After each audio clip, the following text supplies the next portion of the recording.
live at home with my parents and work as a freelance illustrator. I used to live on my own, but I quickly came back home because it's more comfortable here. My mom is a homemaker and my dad is the CEO of a big company. My older brother Jason lives nearby and works as a vice president at my dad's company. Jason is set to inherit the company. Normally, I should also be working at my dad's company to honor my parents, but my parents and Jason encourage me to do what I love. I'm very grateful for that, so I actively help out with household chores and contribute more to living expenses. My parents tell me to spend my time and money on myself, but still. One day, while the three of us were having dinner, "And by the way, my fiancé is coming over next week. I'll bring the drinks. Is that okay?" "Sure, and that would be great. I'll cook something special. I'll help with the cooking. I wonder what your fiancé is like. I'm looking forward to meeting her." That's what I thought at the time, but Jason's fiancé turned out to be a terrible person. "Everyone, this is my fiancée Anne. She can be a bit headstrong, but that's part of her charm. Most importantly, she's incredibly kind. We met at a bar shortly after I became the vice president. At that time, I was really unsure if I was cut out to be the vice president. Every time we met at the bar, she would encourage me. She's truly kind." "So, Jessica, I heard from Jason that you work from home as an illustrator. Is that true?" "Yes, I'm a freelance illustrator." For a moment, I thought Anne had a cold expression, which left me puzzled, but it was only for a moment. "Wow, that's amazing." "Thank you." Anne quickly smiled again, so I didn't think much of it at the time. But a few weeks later, when Jason and Anne came over for dinner again, "Here you go, Robert. And for you too, Nancy. Jason let me pour you some as well." Anne never served me and wouldn't even make eye contact. When I greeted her with a hello, she ignored me, so I already knew from the start that day. Oh, she hates me. One day after Jason and Anne got married, we all went to a restaurant. "Nancy, Robert, would you like to look at the menu?" "Thank you. What should we eat?" "Could you pass me the menu? This restaurant is..." Anne cut me off before I could finish. "The steak here is popular. The meat dishes are recommended." Immediately after, Mom handed me the menu so I could decide what to eat. But I had enough and decided to confront Anne. I didn't want to continue feeling uncomfortable, especially with family. "Did I do something to upset you, Anne? You ignore me and it feels like you hate me." "Don't talk to me, you leeching parasite living off your parents. Calling yourself a freelance illustrator when you barely earn anything, yet living off your parents' money. You're just a loser. You don't even have a boyfriend, and with that face you probably never will. You should think more about your future. And don't think you can keep living in that big house. It's for Jason and me. Get out already." I was stunned. While Anne had been ignoring and avoiding me, she had never been so verbally abusive. "Your parents spoil you too much. They should be tougher on you, like they are with Jason. You think you deserve those fancy clothes and accessories? Your dad must have bought them for you. Your family spoils you and you take advantage of it. They won't leave any inheritance for you. It's all for Jason and me." Anne stormed off, leaving me in shock. I decided to avoid her as much as possible from then on. I didn't want to cause any trouble for Jason or my parents. One day, Jason and Anne were moving to a bigger apartment. My parents want to help them, but I stayed home, claiming I was busy with work. Around noon, Anne called me. Despite not wanting to answer, I knew ignoring her would cause more trouble. "Hey, it looks like your family dislikes you. You're still living at home like a loser. Even your parents are fed up with you." "What are you talking about?" "Jason and I got our new place thanks to your dad. Jason told your parents that you don't need any share of the property, and they laughed, agreeing with him. They don't consider you family." "Wait, what?" "So get out of that house soon. Bye." Anne hung up, leaving me bewildered. The next day I had a meeting with a client at a cafe I used to frequent. After the meeting, I waited for my parents to pick me up for shopping. While waiting near the park, I saw Anne approaching. I looked down, hoping she wouldn't notice me. "Hey, Jessica. House hunting? This area is for the wealthy. You can't afford to live here. You should look for a rundown apartment." Her mean laughter was irritating, but I decided to confront her with the truth. "Anne, you and Jason live in that apartment, right? The one right there? That's my apartment." "What? No way a loser like you could own a place like that." "I'm not a loser, I'm an illustrator. That apartment is in my name, and I have the key. See?" I showed her the key, and she was stunned. "There's no way you own that place. I thought it belonged to your dad. No, it's mine. I let Jason live there because the house was just sitting empty. Just then, Jason appeared with his phone in hand and my dad's car pulled up. I've been listening to everything, Anne. How could you say such horrible things to Jessica? And you married me for money? Wait, it's not like that. I have debts. I can't survive without you. Anne, we suspected you were not being totally honest with us. You're always cold to Jessica, but since she didn't want to talk about it, we kept quiet. We're getting a divorce. You married me for money and treated my sister terribly. I can't trust you. Please, don't leave me. I have nothing without you. My mom appeared, having recorded everything. I've recorded everything. You were awful to Jessica, and we can't have someone like you in the family. It's over, Anne. No, please. And by the way, Jessica earns more than Dad and me. Our company's success is thanks to her connections and hard work. What? Anne broke down in tears, realizing her fate. Jason filed for a divorce, and Anne was left with her debts. She couldn't keep up and ended up working in a tough job, struggling every day. It was her own fault. Meanwhile, I continued working as a successful illustrator. Jason moved into a nearby apartment. We sold the apartment Anne had lived in and used the money for our family trip. During the trip, we had this conversation. Let me cover some of the travel expenses.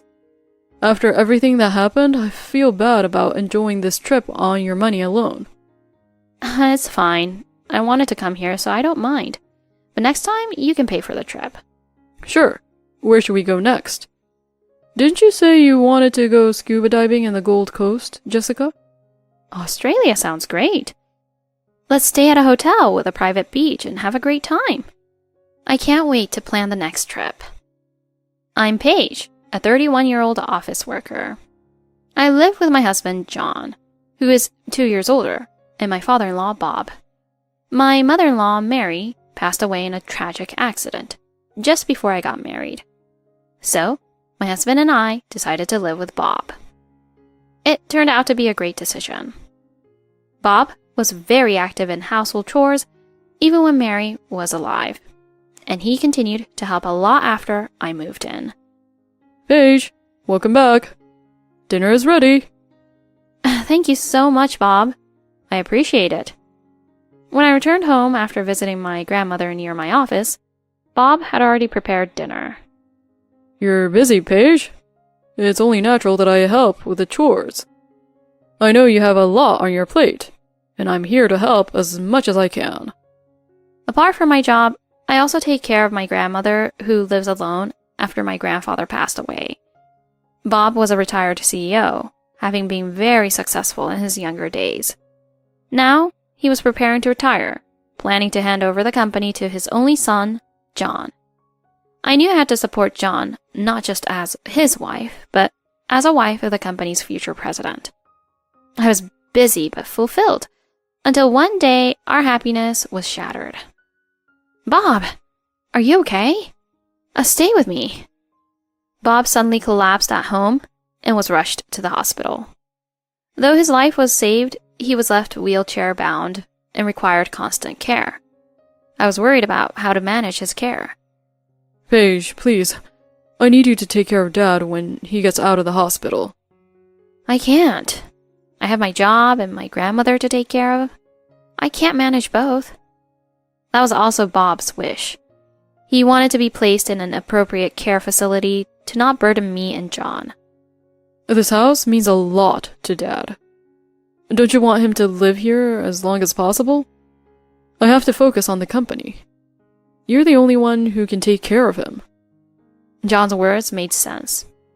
I wanted to repay Bob for everything he had done for us, so I decided to care for both my grandmother and Bob, even though it meant quitting my job. And thus, my caregiving life began. Bob, it's a beautiful day. Shall we go for a walk? Thanks, Paige. I appreciate it. 6 months later, I had gotten used to handling Bob's wheelchair. He was still mentally sharp, and we had enjoyable conversations during our walks. Are we heading to your grandmother, Alice's house again today? Yes, but we'll take the car this time. It's too far to walk. We spent most of our days at my grandmother's apartment. The double caregiving was overwhelming. but her apartment was spacious and wheelchair accessible. Bob and my grandmother quickly became friends and enjoyed each other's company. Hi, Alice. We're here. Welcome. Let's have some tea. Thank you, Alice. It was fascinating. I brought back the book you lent me. Oh, I'm glad you liked it. I have more interesting books if you'd like. John was born late in Bob's life, so Bob and my grandmother were of similar age and shared many interests. However, my main concern was that John did not help with the caregiving or household chores. Paige, where's my clean shirt? I can't find my striped one. There's a white shirt right here. Why didn't you pick up your shirts from the dry cleaning yesterday? I'm busy with work. You're a stay-at-home wife now. You should take care of it. John used to help with chores when we both worked, but since I quit my job, he did nothing. One day, he said, Paige, don't forget about Mom's memorial next month. We need to start preparing. Of course. I'll handle the arrangements.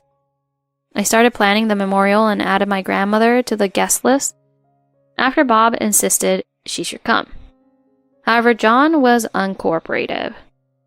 John, please help with the preparations. It's your mother's memorial service. I'm busy with work. You take care of it. John called me a parasite, saying I was just lazing around, which made me feel utterly despondent. All my efforts seemed pointless. Paige, there's something I planned to announce at the memorial service, but I think I should tell you now.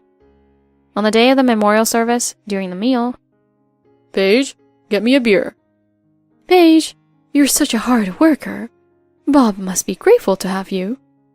Indeed, Paige. You're taking care of both Bob and your grandmother.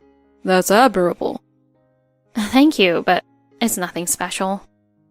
Don't praise her too much. She's just doing what she's supposed to. John's rude remarks made the relatives frown. She's just waiting to get her hands on the inheritance.